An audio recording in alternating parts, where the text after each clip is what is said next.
তারপর কেমন চলতেছে দিনকাল? ভালো। তোমার? হ্যাঁ ভালো, ঠিকভাবে খাওয়া দাওয়া করিনি।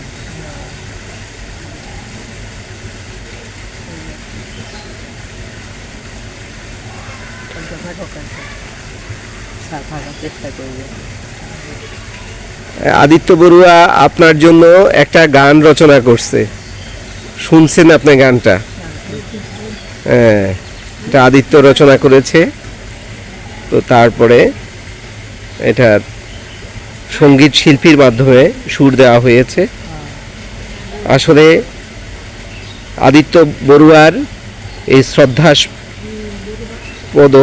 দাদুর প্রতি যে গভীর অনুরাগ, এই অনুরাগকে কেন্দ্র করেই আদিত্য বড়ুয়া এই সঙ্গীতটি রচনা করেছে।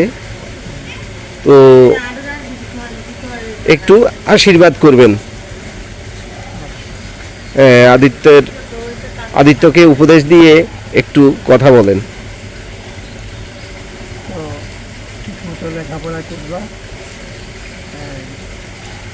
যেন ভালো পাস করতে পারো। সাইন্সে তো দেন। আমার তো কত আশা ভাগ্যের প্রতি, যে কোনো একজনের প্রতি একটা আশা ছিল থেকে একটা ডাক্তার হবে, কিন্তু কর্মা মন খারাপ ছিল। বের হইটা আমার মারা যেতে এখন কে হইতে দুর্ভাগ্য আমার মারা গেছে। মাথা গেছে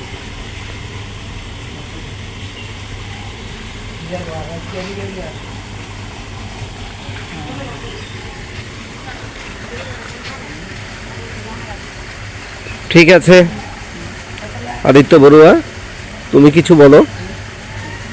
সুস্বাস্থ্য, ধন্যবাদ, আপনার সুস্বাস্থ্য কামনা করছি, আরো দীর্ঘায়ু লাগছে।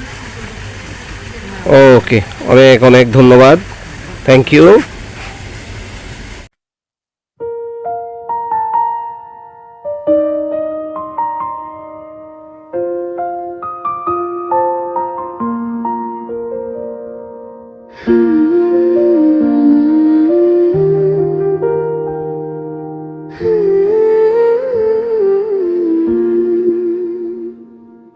সুভাষ দাদু হাঁটে ধীরে, চোখে তার স্বপ্ন ভরে। পুরনো দিনের গল্প নিয়ে হাসি দেন ঘরে ঘরে। মাটির গন্ধ, মনের ছোঁয়া, তার কথায় ভরসা পাওয়া। ছোট্ট মনে বড় যে আশা, দাদুর কাছে শেখা ভাষা।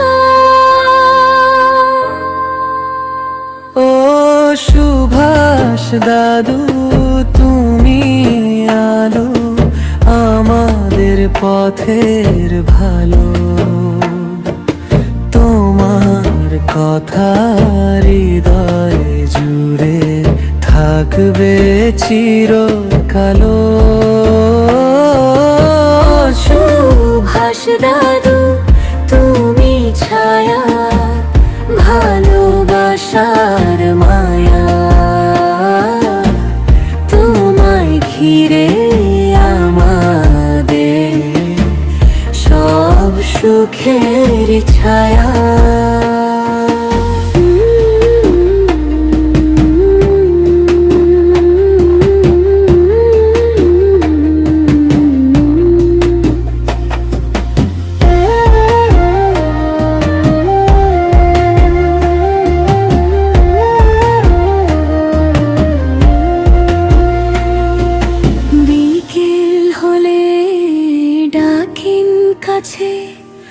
গল্পে ভরা সেই আড্ডাতে শিখিয়ে দেন ভালো থাকা, ছোট ছোট কথাতে।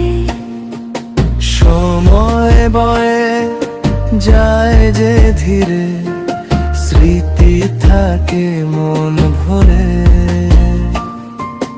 দাদুর হাসি পথ দেখায়, অন্ধকারে আলো ঝরে। ও সুভাষ দাদু, তুমি আলো আমাদের পথের ভালো। তোমার কথা হৃদয় জুড়ে থাকবে চিরকালো। যত দূরে যাই না কেন, মনে পড়বে বারে বারে দাদুর সেই ভালোবাসা, থাকবে সবার অন্তরে। সুভাষ দাদু, তুমি আছো আমাদের প্রতিটা স্বপ্নে। তোমার শেখা পথে চলি ভবিষ্যতের যাত্রাতে।